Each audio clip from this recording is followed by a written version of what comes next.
नमस्कार, मैं हूं आपके साथ प्रगति चतुर्वेदी और आप देख रहे हैं साधना प्लस बिहार झारखंड। तमाम बड़ी खबरों की शुरुआत करेंगे, लेकिन उससे पहले एक नजर सख्त की हेडलाइंस पर। लोगों के लिए आकर्षण का केंद्र बना हस्तशिल्प बाजार। दुकानदारों ने हाथों से निर्मित चीजों की सजाई दुकानें। काफी संख्या में लोग पहुंचकर कर रहे खरीदारी।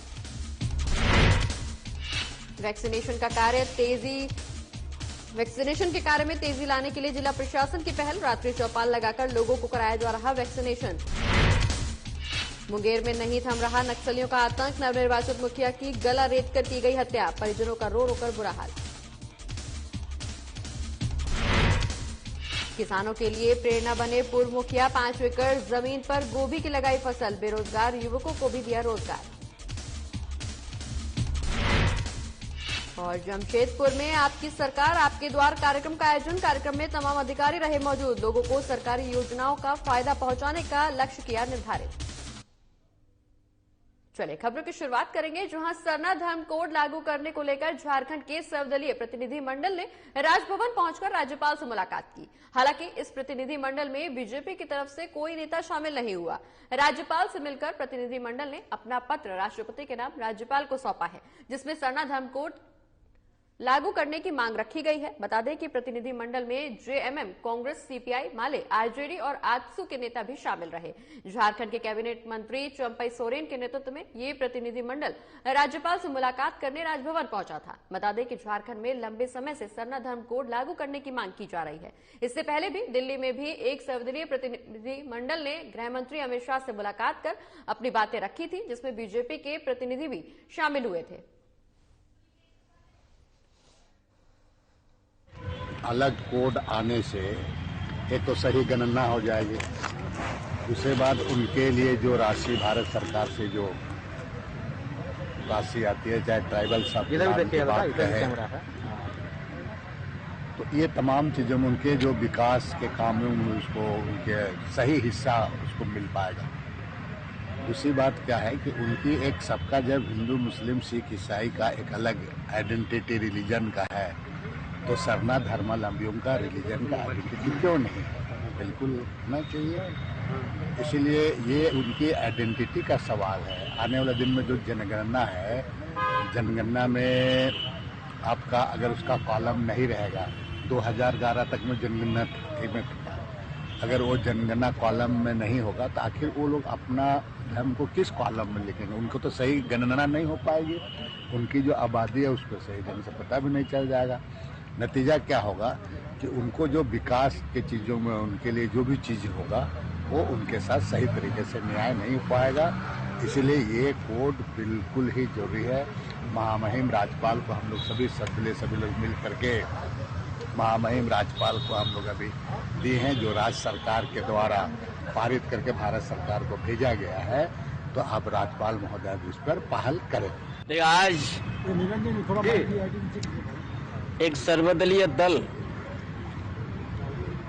माननीय राज्यपाल के यहाँ हम लोग ज्ञापन दिया,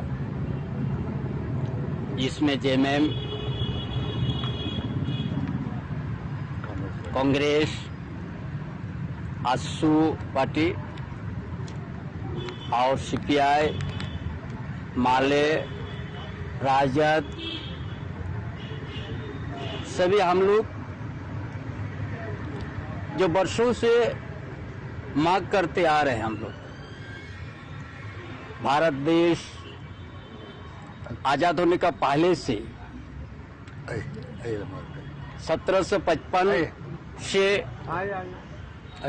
एक इतिहास है। जल, जंगल, जमीन, अपना पहचान, अपना धर्म स्थान, ये बचाने के लिए हमारा 200 साल पहले से संघर्ष, एक इतिहास है।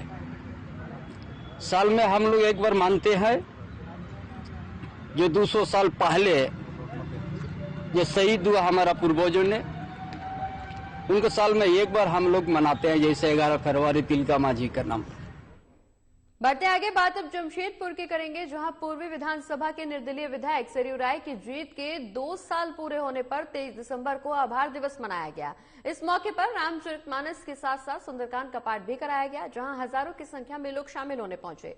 वहीं झारखंड के मुख्यमंत्री रहे रघुवर दास को निर्दलीय विधायक सरयू राय से 2 साल पहले हार देखनी पड़ी थी, जिसको याद करते हुए जमशेदपुर के ट्रांसपोर्ट मैदान में सुंदरकांड का आयोजन किया गया, जहां हजारों की संख्या में महिलाएं कलश यात्रा कर यहां पहुंची और सुंदरकांड में अपनी भागीदारी निभाई, जहां विधायक सरयू राय झाल, ढोल और अन्य संगीत के साथ सुंदरकांड में हिस्सा लेते हुए भी नजर आए।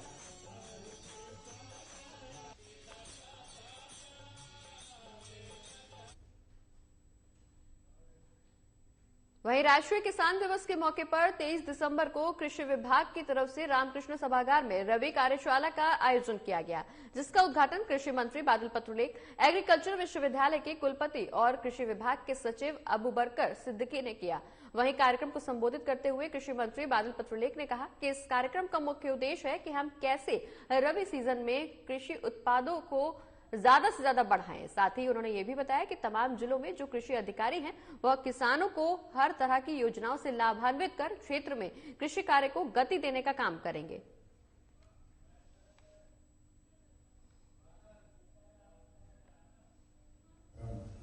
हम लोगों के माध्यम से करवा के एक अभियान की शुरुआत की है और आज हमें जरूरत है संकल्प लेने की।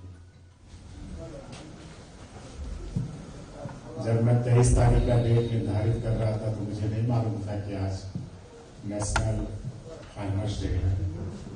शायद जब विचार अच्छे हो तो अपने आप कुछ न कुछ अच्छी बातें निकलते हैं। जन लोग जो होते हैं वो हमेशा चाहते हैं कि हम आपसे काम लें और आपको भी खुशी होता है। प्रेशर में ही काम होता है, ऐसे नहीं होता है। ये हम अलार्म लगा के उठे और सेल्फ हम उठे। 2 तरह के लोग हैं कि आपको क्या जगाएंगे, आपने कितने को जगाया। तो सभी जगह हम ये मानते हैं कि अतिरिक्त प्रभार है, पदाधिकारी की कमी है, आप ही को 3 चीजों से निपटना होता है। अभी हमने कवायद शुरू की, कर सकते हैं यदि चाह है। कोई भी चीज कभी है कि करना है, किसानों को चाहिए, हमारे पास पड़ा है, लेकिन चीजें एक्सिक्यूट नहीं हो रही है। यह कार्यक्रम हम लोगों से करवा के एक अभियान की शुरुआत की है। रबी कार्यशाला जो कि आज किसान दिवस के दिन जिसका आज आयोजन किया जा रहा है, इसका मुख्य उद्देश्य है कि हम किस तरह से कृषि उत्पादन को रबी सीजन में ज्यादा से ज्यादा बढ़ा पाएं। खरीफ में मानसून आधारित खेती होती है और झारखंड में खरीफ खेती अच्छी होती है। हमारे जो मेन चैलेंजेस हैं और लिमिटेशंस हैं वो रबी मौसम में ही आते हैं। मुख्य रूप से जैसे सिंचाई सुविधा हमारे यहाँ बहुत लिमिटेड तरीके से है। क्रॉप डाइवर्सिफिकेशन हमारे किसान उतना नहीं जानते हैं। जो खेती संस्कृति यहाँ की है वो पुराने पद्धति से ही किसान खेती करते हैं, जिस वजह से उत्पादन उतना बढ़ नहीं पाता। इसीलिए यह बहुत ही महत्वपूर्ण है कि हम इस दिशा में ठोस कदम उठाएं। तो ये कार्यशाला यह मंथन करने के लिए कि हमारी उपलब्धियां क्या थी साल भर और हमारे लिमिटेशंस और चैलेंजेस के साथ भी हम आगे क्या क्या और कर सकते हैं। बढ़ते आगे, जहां जमशेदपुर के पोटका में झरिया गांव में जैविक विधि से सब्जी की खेती की जा रही है। गांव के पूर्व मुखिया खेलाराम मुर्मू ने 5 एकड़ जमीन पर 40,000 बंधा गोभी की फसल लगाई है। मुखिया ने किसान बने खेलाराम मुर्मू ने अब तक 200 से ज्यादा किसानों को अपने साथ जोड़ा है और बेरोजगार युवकों को भी रोजगार दिया है। वहीं पूर्व मुखिया खेलाराम मुर्मू ने इस दौरान बताया कि वो जो सब्जियों की खेती करते हैं वो सभी जैविक विधि के द्वारा उगाई जाती हैं। ये तमाम सब्जियां बंगाल, उड़ीसा, बिहार जैसे तमाम राज्यों में भी भेजी जाती हैं। साथ ही उन्होंने ये भी बताया कि बीते साल उन्होंने दुबई में भिंडी भेजी थी। साथ ही उन्होंने बेरोजगार युवाओं का मार्गदर्शन करते हुए कहा कि ऐसे युवक जो रोजगार के लिए भटकते रहते हैं वो खेती के माध्यम से खुद को स्वावलंबी बना सकते हैं और अच्छा खासा रोजगार कमा सकते हैं। 40,000 बंदा गोभी की खेती की गई है और किसानों के लिए प्रेरणा स्रोत बने खेलाराम मुर्मू जी, जो पूर्व मुखिया भी रह चुके हैं। तो हमारे साथ खेलाराम मुर्मू जी है और खुद बताएंगे कि कैसे ये खेती करते हैं। खेलाराम जी, क्या कहना चाहेंगे? देखिए, आज हम लोग जो खेती का जो बर्बादी को देखते हुए हम लोग इसको ऑर्गेनिक तरीके से खेती करते हैं। हम लोग अधिक से अधिक जो है ना फर्टिलाइजर खाद का प्रयोग नहीं करते। यूरिया तो हम लोग एक छटाक भी नहीं देते हैं। हम लोग जीवन अमृत बना के यूरिया का काम में उसको हम लोग लगा रहे हैं। और दूसरी बात है कि आने वाला भविष्य जो है ना एक खेती है। और दूसरी बात कि आज यदि हम खेती से हट जाएंगे तो कल खेती जो है ना हमारा कोई बनेगा नहीं, एक सिर्फ खेती से उपज हो सकता है। इसीलिए हम लोग किसान को ये प्रेरणा दे रहे हैं कि आप किसान उपजाऊ बनाइए मट्टी को, ताकि उसमें रासायनिक खाद से जो है ना उसमें बंजर बन जाएगा और बहुत दिन तक उसका टिकाऊपन नहीं खैर ये बताइएगा, ये आप इतना प्रोडक्ट होता है माल तो कहाँ सप्लाई करते हैं, कहाँ बेचते हैं? अभी हम लोग इंटर स्टेट उड़ीसा जाता है मेरा विशेष करके, और बंगाल और हमारा झारखंड। अच्छा, इससे पहले कहाँ कहाँ भेजे हैं? इसके पहले हमारा स्टार्टिंग में हम लोग दुबई भेजे थे, आपको जो फन फ्रेश का जो डायरेक्टर है अब्दुल हमीद खान के साथ, और उसके बाद जो है ना फिर लॉकडाउन लगा, इसके बाद उसको स्थगित है विदेश जाने के लिए। तो सरकार के द्वारा क्या क्या सुविधा आपको मिल रही है इस तरह की खेती बाड़ी करने के लिए? अभी तो सरकार से कोई हम लोग एड नहीं लिया, वैसे कोई सुविधा हमने नहीं लिया है। ये तो मैं चाहता हूँ कि भाई सरकार कब देगा नहीं देगा, लेकिन मैं खुद अपने स्वयं लगा के कर रहा हूँ।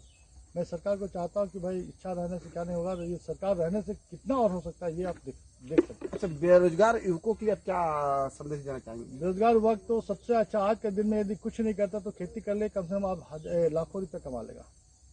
तो सुने आपने खिलाराम मुर्मू जी जो पूर्व मुखिया भी, उनका साफ तौर पर कहना है कि बेरोजगार युवक भी रोजगार कर सकते हैं और बस खेती के माध्यम से। तो आप लोग भी जुड़े और खेती करें। इस समय जमशेदपुर से विनोद केसरी। और अब बात सिमडेगा की करेंगे, जहां गांधी मैदान में लगा राष्ट्रीय हस्तशिल्प बाजार लोगों के लिए आकर्षण का केंद्र बना हुआ है, जहां भारत के अलग अलग राज्यों से आए व्यापारियों ने हाथों के द्वारा निर्मित चीजों की दुकानें लगाई हैं। बता दें कि राष्ट्रीय हस्तशिल्प बाजार में राजस्थान, दिल्ली, यूपी समेत कई राज्यों के हस्तनिर्मित कारीगरों के द्वारा बनाई गई चीजों का अनुपम संग्रह किया गया है, जहां पर काफी संख्या में लोग खरीदारी करने के लिए पहुंच रहे हैं। हस्तशिल्प बाजार के निर्देशक हितेश कुमार पाठक ने बताया कि लोग अपने परिवार के संग समय नहीं दे पाते हैं, ऐसी चीजों को खरीद नहीं पाते हैं, इसलिए सिमडेगा जैसी जगह पर इन सभी प्रकार की चीजों की सुविधा उपलब्ध कराई गई है, जिससे लोग यहां पर घूमने के साथ साथ भारत के अलग अलग जगहों से सामान भी खरीदने के लिए यहां आ सकते हैं। वहीं हस्तशिल्प बाजार के दुकानदारों का कहना है कि सिमडेगा जैसी जगह पर भी उन्हें लोगों का अच्छा रिस्पांस मिल रहा है।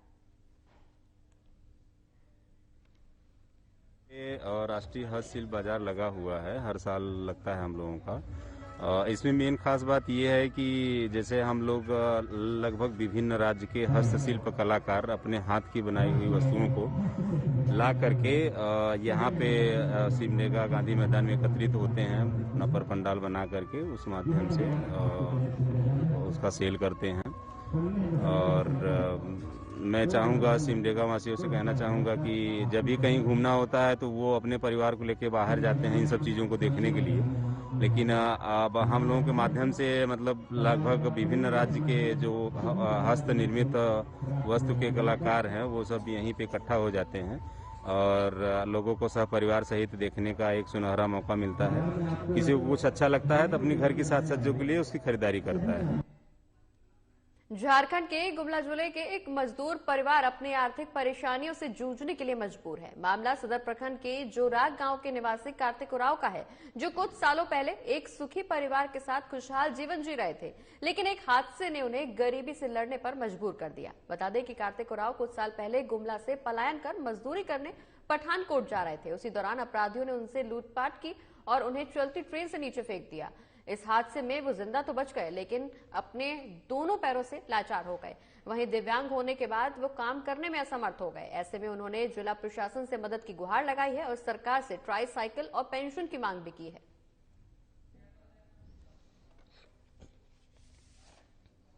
बद्रीनाथ से ट्रेन न रहे, ट्रेन ने पैसा के लूटले, छुछड़ामन लूट के ट्रेन से मार के फेंकल।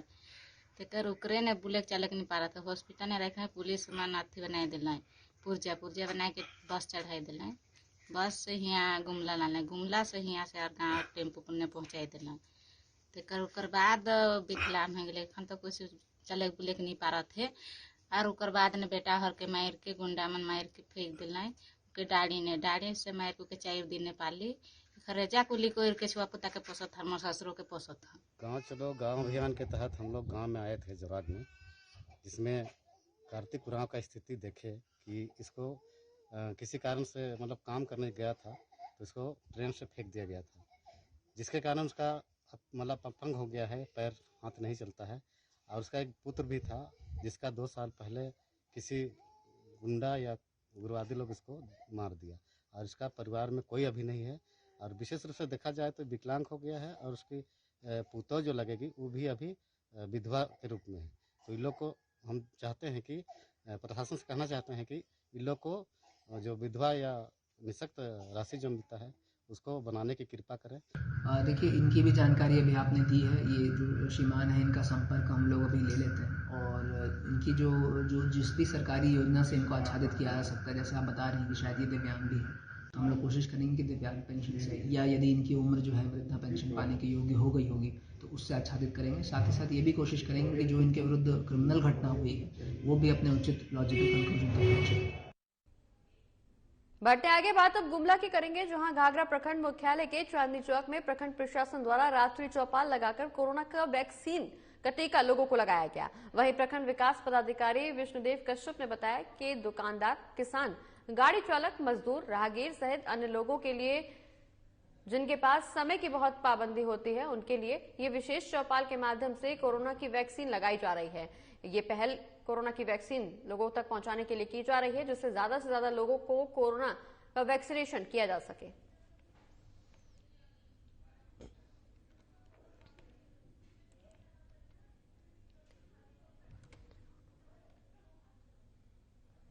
चांदनी चौक में आज हम लोग रात्रि चौपाल का आयोजन किए हैं टीकाकरण को लेकर के। सरकार का निर्देश है कि सभी लोगों को 18 साल से ऊपर जो है उसको वैक्सीन दिलवाना है, 100% लोगों तक टीकाकरण पहुंचे। इसके लिए हम लोगों ने जो भी व्यवसायी वर्ग है या जो लोग काम की तलाश में बाहर चले जाते हैं या काम करते हैं कहीं, वो लेट से लौटते हैं, तो उनके लिए आज विशेष सुविधा हम लोग दिए हैं। प्रखंड प्रशासन की ओर से रात्रि चौपाल का आयोजन किया गया है और यहाँ बढ़ चढ़ के लोगों ने टीका लिया भी। अभी तक हम लोगों ने 50 लोगों को टीकाकरण दे दिया है। मुंगेर में नक्सलियों का तांडव रुकने का नाम नहीं ले रहा। बता दें कि गुरुवार की देर रात लड़याटांड थाना क्षेत्र के आदिवासी टोला मथुरा में नक्सलियों ने आजमगंज पंचायत के मुखिया परमानंद टूडू की गला रेतकर हत्या कर दी। इस घटना के बाद इलाके में दहशत का माहौल है। वहीं घटना की सूचना के बाद लड़याटांड थाना प्रभारी नीरज ठाकुर ने घटनास्थल पर पहुंचकर शव को अपने कब्जे में लेकर आगे की कार्रवाई भी शुरू कर दी है। बता दें कि मुखिया परमानंद टूडू की मौत के बाद परिजनों का रो रो कर बुरा हाल है।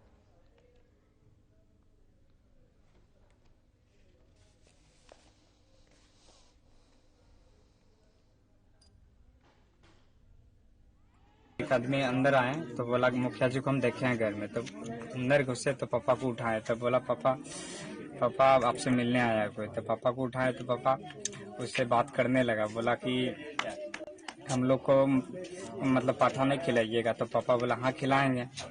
तब उसको बोला कि चलो बाहर में बात करते हैं। बाहर उसको पकड़ के लाया पापा को, बस पूछने लगा कि माधो का घर किधर है। तो माधो के घर में गए पापा सब, वहाँ बोलने लगा। पापा बोला कि हकाओ, मतलब तुम ही तो यही का थी है, मतलब बुलाओ या घर का। तो उससे कुछ बातचीत हुआ और लड़का का उसका मोबाइल छीन लिया, उसको भी लपड़ थप्पड़ किया और मतलब पापा को लेके चल गया।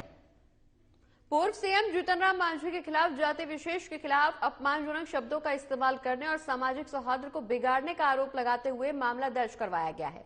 वहीं सीजेएम कोर्ट के प्रभारी विमलेंद्र कुमार ने मुकदमे को मंजूर करते हुए न्यायिक पदाधिकारी अविनेश कुमार के कोर्ट में भेज दिया है, जहां 10 जनवरी को गवाही की प्रक्रिया शुरू होगी। बता दें कि सामाजिक कार्यकर्ता वीरेश पांडे ने यह मुकदमा किया है, जो लहेरी थाना क्षेत्र के मथुरिया निवासी हैं। उन्होंने आशंका व्यक्त की है कि इस बयान से धार्मिक हिंदू समाज के प्रति और जाति विशेष के प्रति लोगों में तनाव पैदा हो सकता है। बता दें कि इस मुकदमे में विजय पांडे, अमित माधव महाराज और आनंद पांडे गवाह बने हैं।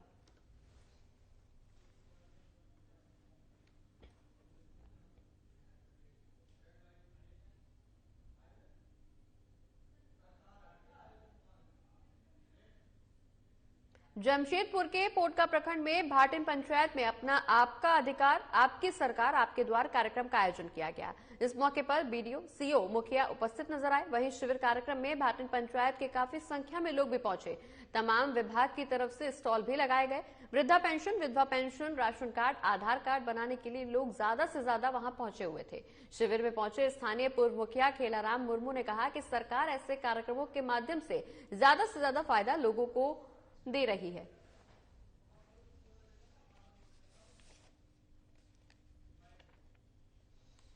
डेफिनेटली कि फायदा होंगे, क्योंकि बहुत सारे लोग चाहो तो ब्लॉक नहीं जा पाते हैं। आगे कोई जरूरी है, दूसरी बात है कि हर पंचायत में रहने से कि आसपास के लोग आ जाते हैं। दूसरी बात है तुरंत जो इसका सॉर्ट आउट कर रहा है, इसके लिए सबको तो फायदा मिल ही रहा है। सबसे ज्यादा किस तरह के मामले आ रही हैं? सबसे विशेष करके तो सबसे ज्यादा मामला तो इसमें राशन से रिलेटेड जो है बहुत ज्यादा मामला है। और जैसे राशन पशु का जितना भी उसमें दवा। वहीं जमशेदपुर के पोटका के भाटन पंचायत में कृषि पशुपालन और सहकारिता विभाग झारखंड सरकार द्वारा किसान संगोष्ठी सह कृषि प्रदर्शनी का आयोजन किया गया। इस दौरान उप परियोजना निदेशक और तकनीकी प्रबंधक कौशल झा ने बताया कि किसानों को प्रोत्साहन और प्रेरित करने के लिए प्रदर्शनी का आयोजन किया गया है। इस कार्यक्रम के दौरान कुछ किसानों को सम्मानित भी किया जाएगा। ये आज का कार्यक्रम भाटिन पंचायत अंतर्गत प्रखंड पोटका में योगी सरकार आपका अधिकार आपके द्वार कार्यक्रम जो आयोजित किया गया है, उसमें हम लोग कृषि प्रदर्शनी सह किसान संगोष्ठी का कार्यक्रम हम लोग रखे हैं जिला स्तरीय, जिसमें कि हम कोशिश ये कर रहे हैं कि आसपास के जो इस अनुमंडल के जो किसान हैं वो अपने प्रादर्श जो हैं, चाहे वो सब्जी हों चाहे वो रबी की फसल हों, वो प्रादर्श के रूप में लाएं और यहाँ पर हम दूसरों किसानों को भी दिखा सकें और उनको पुरस्कृत भी किया जाएगा। यहाँ तैयारी तो आप देख रहे हैं कि काफी किसान इस पंचायत के और आसपास के प्रखंड के किसान यहाँ पे उपस्थित हुए हैं। जो यहाँ पे आत्मा के द्वारा ये मेला लगाया गया है, जो आपके अधिकार आपकी सरकार आपके द्वार जो सरकार के द्वारा ये कार्यक्रम चलाया जा रहा है, जहाँ पे किसान काफी जागरूक होकर उपस्थित हुए हैं। और साथ साथ में हमारे ये जो कृषि उपज का प्रदर्शनी लगा हुआ है, जिसमें किसान लोग अपना जो उत्कृष्ट प्रादर्श है उसको लेके आए हैं और उन किसानों को हम पुरस्कृत भी करेंगे।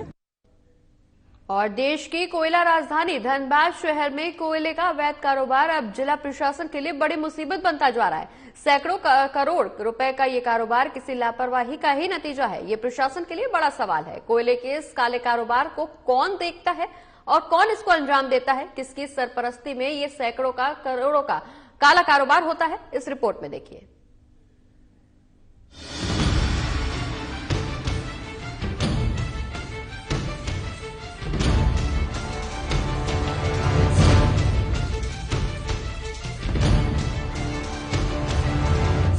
धनबाद के टाउन हॉल में यूतो प्रशासनिक बैठक कोयले की अवैध तस्करी को रोकने के लिए बुलाई गई थी, लेकिन इस बैठक में जो खुलासे हुए वो बेहद ही सनसनीखेज हैं। दरअसल अब सभी बड़े अधिकारी कोयले की तस्करी को रोकने पर माथापच्ची कर रहे थे। उसी वक्त खनन विभाग ने ये कहते हुए सभी को चौंका दिया कि कोयले के अवैध कारोबार को कोई और नहीं बल्कि कोल सेक्टर के साथ काम कर रही निजी आउटसोर्सिंग कंपनियां ही अंजाम दे रही हैं। खनन अधिकारी ने खुलासा करते हुए ये भी बताया कि बीसीसीएल और ईसीएल की लापरवाही का नतीजा है, जिसका फायदा उठाकर आउटसोर्सिंग कंपनियां तस्करों के साथ मिलकर बड़े ही शातिराना तरीके से कोयले के काले कारोबार को बेधड़क अंजाम दे रही हैं।